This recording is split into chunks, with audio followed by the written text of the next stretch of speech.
একজন ডিভোর্সি মেয়ে বলল, অবশেষে আমি ডিভোর্স পেয়েছি।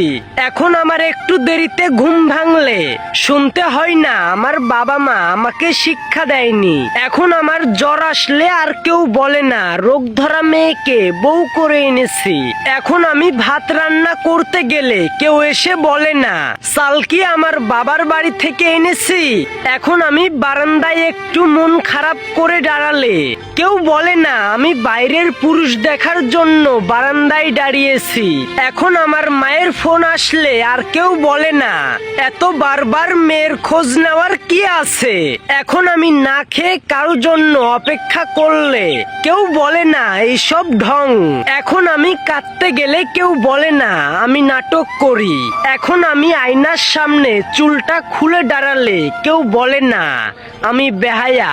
এখন আমি রান্না করতে গিয়ে আমার হাত পুড়ে গেলে আমাকে শুনতে হয় না আমি কোনো কাজই পারি না।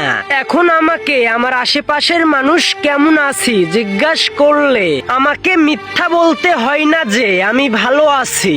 এখন আমি প্রতিবাদ করতে গেলে আমার স্বামীর হাতের মার খেতে হয় না। এখন আমি আমার অধিকার চাইলে গালি খাই না।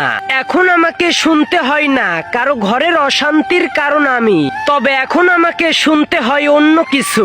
ডিভোর্সের পরে মেয়েদেরকে কি শুনতে হয় যদি শুনতে চান তবে পার্ট 2 দেখার জন্য কমেন্ট করুন।